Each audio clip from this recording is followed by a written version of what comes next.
Fenomenal.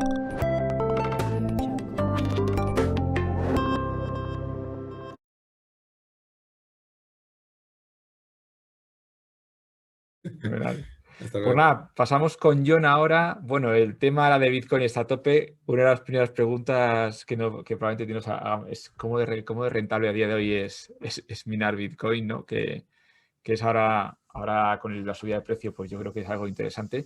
Pero bueno, voy a preguntar, en España minar es complicado. Yo lo sabe, John, bueno, John es el fundador de CoinPods, que probablemente sea, bueno, yo diría que es la empresa más importante de minado en España. No en España en sí, pero española, porque luego el minado pues se va uno o entiendo que se estará donde tiene que hacer. Y bueno, pues la verdad es que al final tenemos aquí hecho una máquina que me instaló él hace poco de Ethereum, aquí en CryptoPlaza. Y nada, pues la verdad es que el minado al final no deja de ser la base de todo, ¿no, John? Por eso creo que es tan importante siempre en todas estas conferencias ver la opinión un poco de este sector que al final muchas veces dicen que tienen mucho poder, que tienen poco, ahora vamos a pasar a Proof of Stake. Bueno, tener aquí un experto que está en el día a día y que tiene instalaciones de minado tan potentes fuera internacionales y que sabe un poco cuál es el día a día de todo esto. Entonces, nada, John, muchísimas gracias por aceptar la invitación. Y nada, yo creo que ahora más estáis trabajando en proyectos de minado, me suena, en España, donde la energía se está tirando. O sea, estáis de alguna manera intentando hacer más eficientes instalaciones eléctricas. Pues nada, oye, te dejo y muchísimas gracias por aceptar esta invitación. Gracias a ti, Jesús, por invitarnos. Lo primero de todo es que estáis viendo la presentación, ¿no? Sí, se ve perfectamente. Ok. Vale, bueno, pues al hilo de... soy John Arregui, de CoinPods, al hilo de lo que Jesús estaba más o menos contando. Llevamos 4 años en el sector, que ya creo que llamarle sector industria es algo bien dicho. Y bueno, nosotros hemos ido creciendo desde una operación, digamos, casi de hobbies, ¿no? De andar por casa, a pasar por un pabellón aquí en Madrid hasta que se pudo a finales del 2017, ¿no? Y desde ese punto en adelante, como creo que bastantes de los que estamos aquí presentes sabréis que el coste eléctrico es clave, y como ha dicho Jesús, pues España no ha cumplido con ese requisito, y lo que nos ha empujado a irnos fuera y a buscar otro tipo de otras ubicaciones que cumplan con este requisito clave para poder hacer este negocio rentable. Primero de todo, y por hacer una introducción, digamos que la minería puede ser la columna vertebral lo podemos llamar la columna vertebral de Bitcoin. Es el proceso el cual actualiza la cadena, valida los bloques y que ese proceso se haga de forma veraz, y a su vez le dota de seguridad. Y un poco al hilo del segundo punto en el que se menciona la energía, podemos decir que cada vez que se añade un bloque a la cadena, se está acumulando, ¿no? un gasto eléctrico. Por lo tanto, si quisiéramos deshacer, ¿no? ese proceso, tendríamos que tener acceso a toda esa capacidad eléctrica, además concentrada, desde el punto de vista, si un actor malicioso quisiera hacerlo. Por lo tanto, teóricamente, ¿no? Puede ocurrir, pero en la práctica el tener acceso a toda esa, más allá de todo el hardware que hace falta, de toda la potencia del cómputo, concentrar toda esa electricidad para poder ¿no? manipularla o deshacerla, pues es en la práctica imposible. Como decía, es muy intensiva en energía y a su vez en capital. Es bastante parecida a la industria de la generación eléctrica. Y por último, un punto bastante bueno, del que se suele hablar, ¿no? Al ser una industria, un proceso que consume y cada vez más cantidades elevadas de electricidad, ¿no? Se comenta el impacto ambiental que puede tener. Respecto a esto, podemos decir claramente que está impulsado en su mayoría por energías renovables, y por una razón bastante simple: es que la energía renovable o la generación renovable no se puede gestionar, ¿no? Por lo tanto, Si no se utiliza, se pierde. Lo que hace que es que donde hay excedentes, los precios bajen, porque si no hay alguien que lo quiera consumir, no hay forma de conseguir un rendimiento sobre ello. Por lo tanto, digamos que las instalaciones o los polos de minería a nivel global principalmente están ubicados en zonas donde se dan casuísticas de este tipo, o que hay mucha energía hidroeléctrica, que hay mucho eólico. Por supuesto, hay ubicaciones donde, por ejemplo, hay mucho gas natural y eso de renovable no tiene nada. Y también hay, ¿no? Donde también se concentra capacidad de cálculo, pero en general podemos decir que en su mayoría es algo impulsado, yo creo, cada vez más de cara al futuro por este tipo de fuentes. Vinculado con esto, podemos tomar a Bitcoin como si fuera un pequeño país en cuanto al consumo eléctrico. Allá por marzo, cuando, bueno, en otra sesión que tuvimos, Bitcoin estaba ubicado entre Finlandia y Pakistán. Y ya veis que en un periodo de más o menos unos 7 meses, esto era previo al halving además, ha crecido, ¿no? Más o menos ha subido un consumo estimado de unos 3 teravatios año. Y aunque, bueno, el consumo comparado con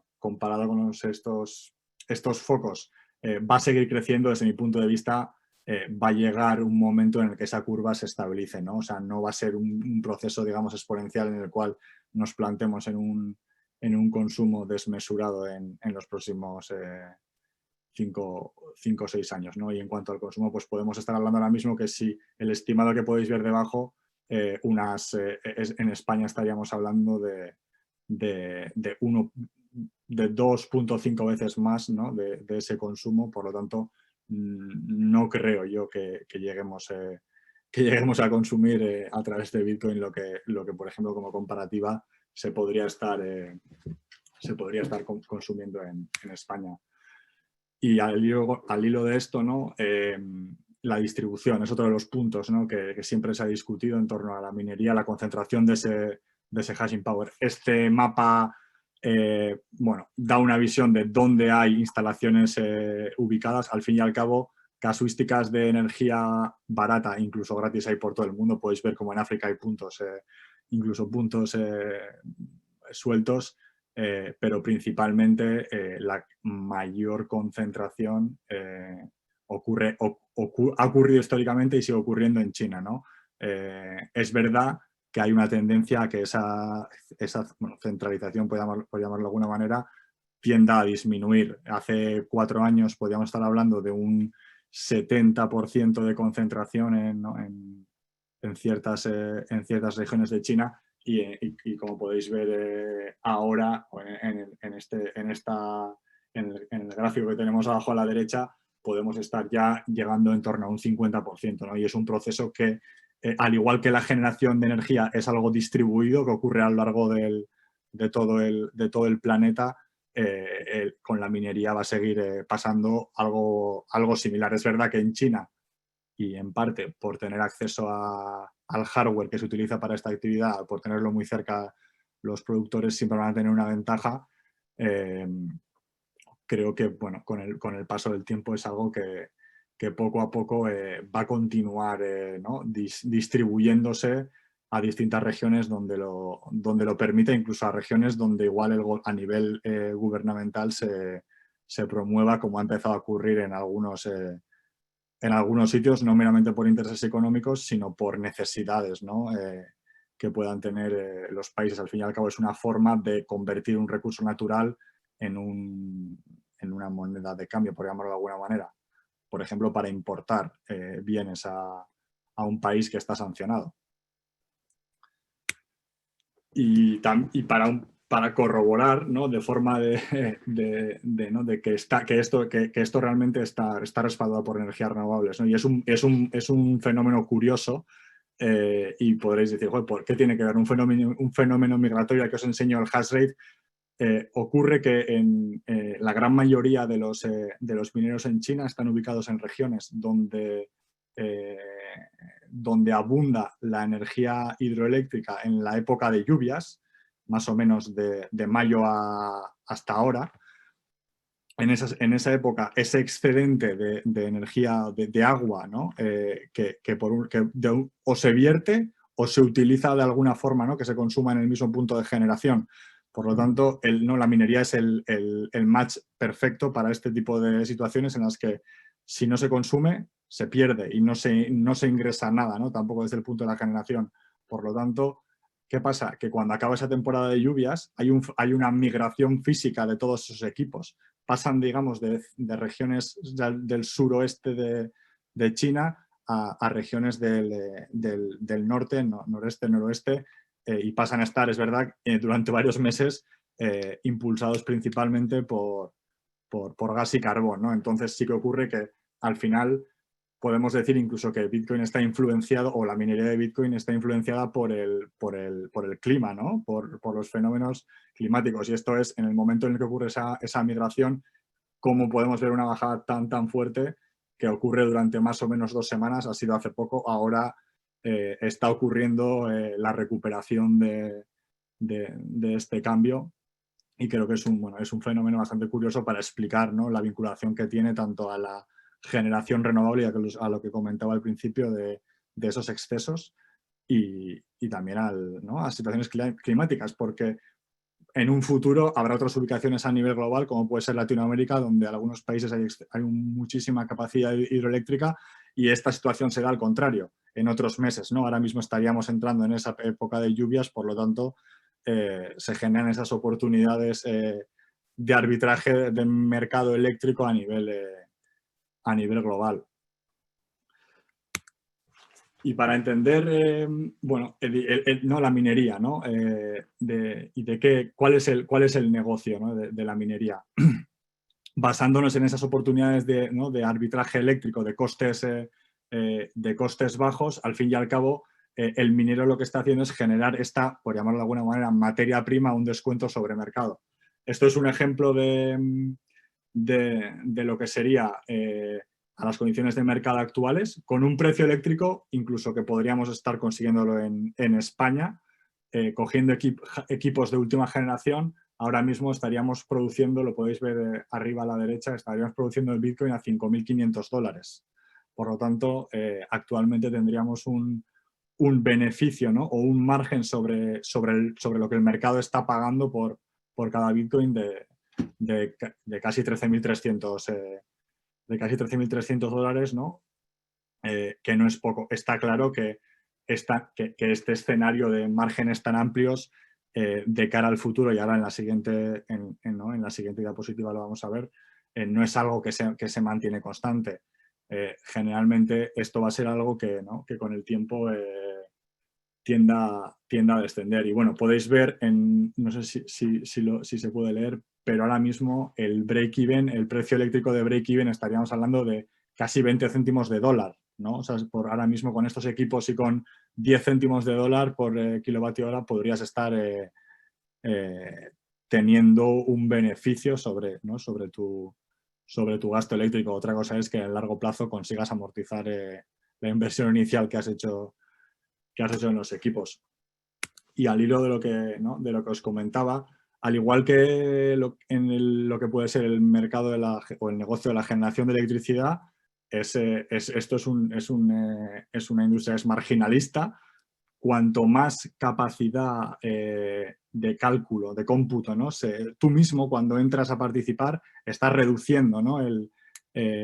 los shares que se reparten según va incrementando la oferta, como podéis ver en el gráfico de abajo a la derecha, y es algo que va a seguir ocurriendo en el tiempo. Según va creciendo el hash rate, cada vez, ¿no? el ingreso por terahash va disminuyendo con el paso del tiempo, ¿no? Podemos ver cómo a finales de 2017 pues estábamos hablando de más de $3 por terahash hora, cuando hace cosa de 2 meses, como podéis ver en el gráfico de arriba, hemos estado a 0,07, a 7 céntimos, ¿no? de dólar por terahash día. Es verdad que eso ha sido la situación más extrema de los últimos años en cuanto a rentabilidad, y sí que creo que en los próximos meses, como Jesús apuntaba al principio, ahora se está recuperando y por la posible situación del mercado, pues bueno, creo que van a ser algo más cómodos de lo que han podido ser desde, bueno, más o menos desde marzo hasta la fecha, ¿no? Pero a largo plazo sí que, desde mi punto de vista, el crecimiento de la industria y la vinculación que tiene con la generación de energía, al final, digamos que ese encaje va a hacer que más generadores y con los generadores al final cuentan con capacidad financiera, hagan crecer, ¿no? Hagan crecer este tipo de instalaciones y a su vez disminuyan los márgenes que han tenido los operadores de minería en los últimos años, que no se van a, vamos, diría casi seguro que no vamos a ver otra vez $3 por terahash día nunca más. Y un poco hilándolo, ¿no? Con la pieza clave, ¿no? ¿Cuál es el activo más importante del minero? Hablamos del hardware. El hardware ha ido evolucionando mucho desde el inicio, que podíamos estar hablando del uso de CPUs tradicionales hasta el paso por las tarjetas gráficas, que todavía, como ha dicho Jesús antes, se siguen utilizando en algunas cadenas, como por ejemplo puede ser Ethereum. En el caso de Bitcoin se trabaja con hardware muy, muy específico, que son los ASICs, son chips de propósito específico, están diseñados y únicamente pueden trabajar con el algoritmo de SHA-256 en este caso. Y sí que, y me gusta llamarles activos, ya que al igual que hace pocos, diría, meses incluso, en los últimos 2-3 años, la vida útil, ¿no?, de los equipos de minería se estimaba se contabilizaba, ¿no?, en meses, ¿no? Es decir, es algo que hay que recuperar en 6 meses porque la vida útil pueden ser 12, 18 y lo que se está viendo es que estos equipos, al igual que antes, los cambios en eficiencia eran muy fuertes, como podéis ver en la curva. Esos cambios están aplanando y lo que entra, digamos, en juego es el coste eléctrico, ¿no? ¿Cuál es mi bottom line? Y lo que se está viendo es que los actores con costes eléctricos y condiciones favorables están alargando muchísimo más, ¿no?, la vida de estos equipos, hasta el punto de que el buque insignia o el modelo que más se ha instalado en los últimos 4 años todavía sigue operativo en muchos casos, y más que por viabilidad técnica, por viabilidad económica, en los casos en los que sea posible, siguen funcionando, e incluso para algunos yo creo que podrá vivir casi hasta el siguiente halving, siendo así un poco agresivos. Por lo tanto, el hardware de minería es un activo que podemos decir con una vida bastante larga, ¿no? Y cuando se está adquiriendo futuros sobre Bitcoin. Y a su vez, por esa razón, es algo que fluctúa muchísimo, ¿no? Que como el hardware se acopla tanto al precio de Bitcoin. Incluso ahora mismo ya hay, digamos, que traders especializados en adquirir todos estos futuros ventas de hardware de los fabricantes para después especular en el mercado secundario con estas compras que han hecho, e intentar, digamos, que se adapten lo máximo posible al precio del mercado, que es lo que ha pasado ahora. Hace 3-4 semanas hardware, el S9 que pongo ahí, se estaba pudiendo comprar en torno a $30 y ahora mismo se ha incrementado en algunos casos hasta un 150% el precio, ¿no? Y en otros casos, pues bueno, han ocurrido también cosas parecidas que, bueno, son partes muy a tener en cuenta, ¿no? Al ser además el impacto que tiene esta inversión una de las cosas más importantes en una operación de minería. Y bueno, para ir terminando y para que podáis ver ¿no?, cómo es o qué es una operación de minería, ¿no? Al final, aunque la podamos llamar data centers modulares o containerizados, dista mucho de lo que puede ser un data center tradicional. Son operaciones muy austeras.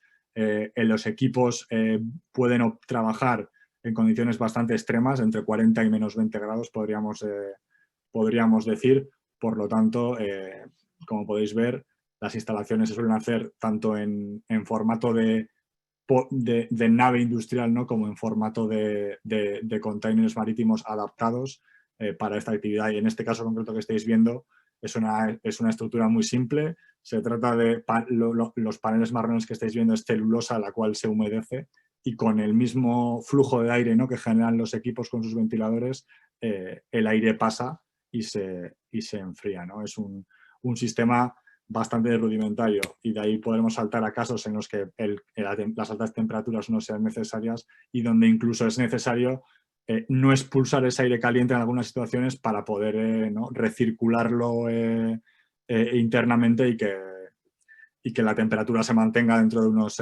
rangos aceptables para que no se congelen los equipos.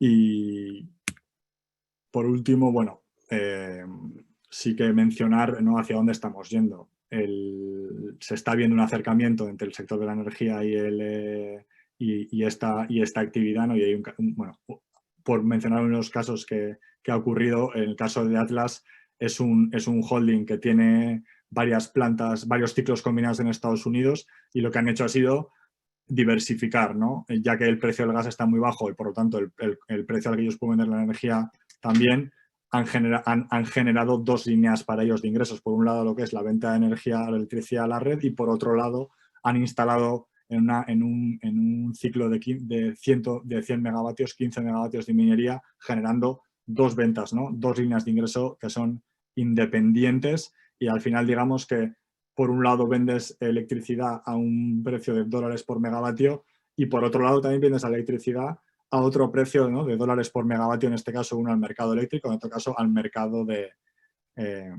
Bitcoin, ¿no? Pero consiguiendo independizar o aislar dos flujos distintos que de alguna forma podemos decir que es hasta una cobertura, ¿no?, contra la caída del precio en los mercados eléctricos. Y esta es una tendencia que creemos que va a ocurrir en el medio y largo plazo. Y esto es todo lo que os quería contar. John, tenía un par de preguntas. Bueno, también dejarnos aquí las preguntas que queráis. Bueno, primero, el halving. Un poco, ¿cuál ha sido un poco ya ha pasado tiempo, el halving no tuvo tanto impacto en su momento, lo vivimos. ¿Cuál es un poco ahora tu visión un poco del impacto que ha tenido? De hecho, hace poco Nick Carter hablaba un poco de que el halving no tenía impacto, no había tenido mucho impacto en el precio. No sé, un poco saber también un poco de tu opinión. Mi opinión más que en el precio es el impacto que tuvo en cuanto a la salida ¿no? En ese momento sí que hubo una salida fuerte de equipos antiguos. Otra pregunta más era también, decían ahora que los mineros estaban vendiendo menos o había noticias últimamente de esa parte. ¿Crees que ha cambiado algo un poco la forma en la que se financian estos negocios en el sentido de que tengan menos necesidad a lo mejor de vender o... No sé, porque sí que se hablaba mucho un poco de que en esta etapa los mineros estaban vendiendo menos. Sí que se habla de... Aquí hay dos... Uno, es que han salido bastantes artículos en torno a eso y siempre sale la contraparte, ¿no? Que los desmiente porque además ha salido hace poco el artículo, ¿no?, que compara desde el Coinbase a la pool y luego otro que compara de la pool a los mineros, que es el segundo salto, ¿no?, que da el Bitcoin, donde desmentía, ¿no?, que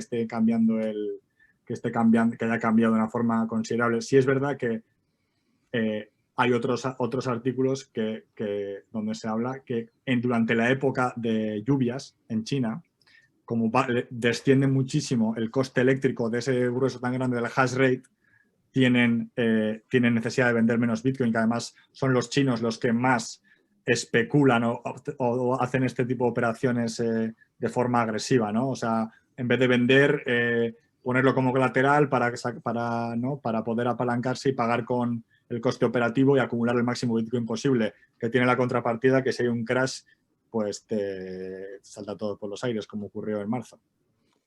¿Qué le digo? Bueno, si tenéis alguna pregunta, encantado de hacerle preguntas a John, un poco todos los que estáis ahí, o sea, no os cortéis.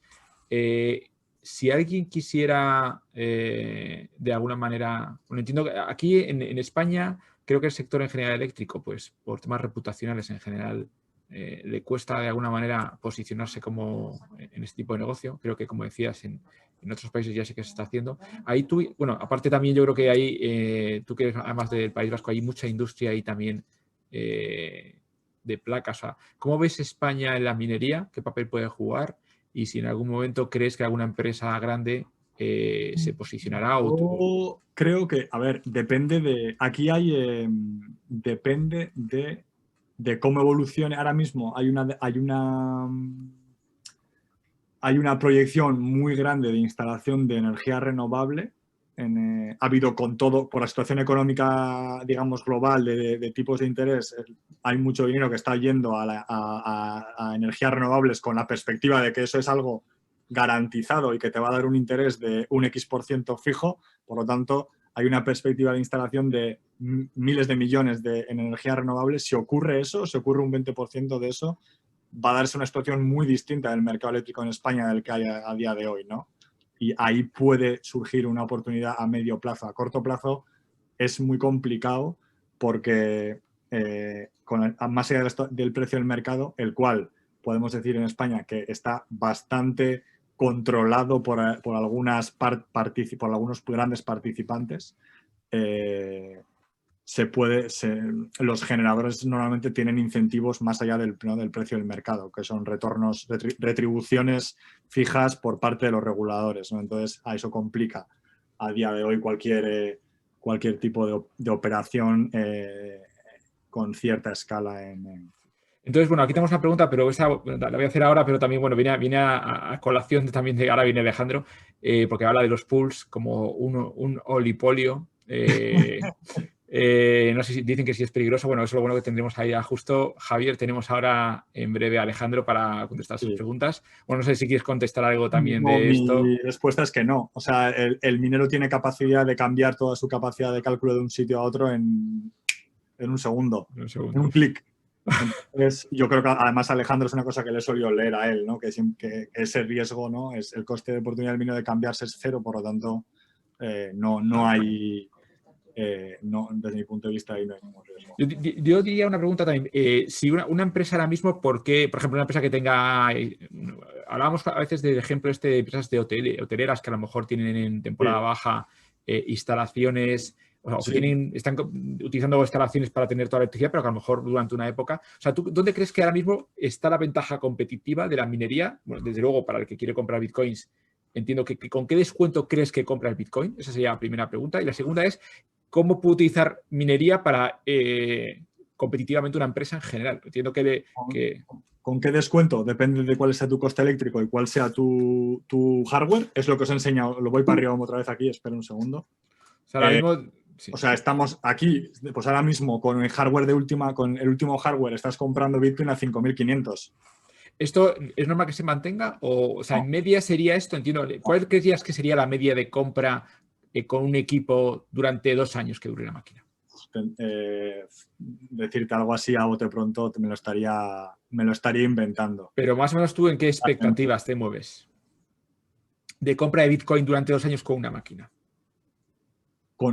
De compra de Bitcoin durante 2 años. Dices, pues yo creo que en 2 años lo compraré a una media de 12.000, de 13.000, porque me subirá el hash rate. No, te puedo decir que puedo estar comprándolo a un 50%, porque es que a un 50% del precio de mercado. Yo no tengo un precio, o sea, oscila dependiendo de cuál sea. A mí me oscila, yo tengo mi coste eléctrico y tengo el hardware. La variable que me determina cuál es mi coste de compra es el hash rate global. El precio a mí me da igual, yo tengo un coste, ¿no? Yo digo, yo puedo estimar más o menos cuál es mi coste. Luego, lo que haga el mercado dependerá de cuál sea mi margen, ¿no? Claro, pero aparte de implantar nuevo hash rate no es tan fácil, ¿no? O sea, que entiendo que si se pone el precio muy grande, todo el mundo se pondrá a comprar máquinas, ¿no? Pero entiendo que hay un límite en esa implantación. Hay oferta de máquinas. Claro, ahora mismo es el principal punto. Ahora mismo no hay... los fabricantes tienen vendido todo hasta junio del 2021. O sea, que tendríamos hasta este año, hasta el próximo año tendríamos ya más o menos lo que se puede llegar a implantar, ¿no? Sí, lo que se va a ir suministrando y se puede extrapolar, ¿no? Por decir, ¿cuál es la capacidad de los fabricantes de entregar eso? Pues podemos extrapolar a dónde creemos que puede llegar el hash rate en los próximos, por ejemplo, 10 meses, ¿no? Es una forma en la que puedes predecir y decir, oye, basándome en eso, ¿cuál va a ser mi coste de producción mes a mes para los próximos 12 meses? Y luego dependerá yo sé que puedo comprar, que voy a generar el Bitcoin a $6.000 de media. Vale, dependerá de luego el precio del mercado como esté. Es verdad que el precio del mercado como esté también puede influenciar en que el hash rate baje. Claro. Bueno, te voy a dejar que queremos ir muy en punto. Muchísimas gracias, John. Si tenéis cualquier duda, bueno, están en la comunidad, pero cualquiera que tenga interés en hacer temas de minado, pues yo creo que se puede apoyar en una empresa española y además, bueno, pues cada vez se hace, o sea, es una opción más para un montón de cosas. Bueno, pues ya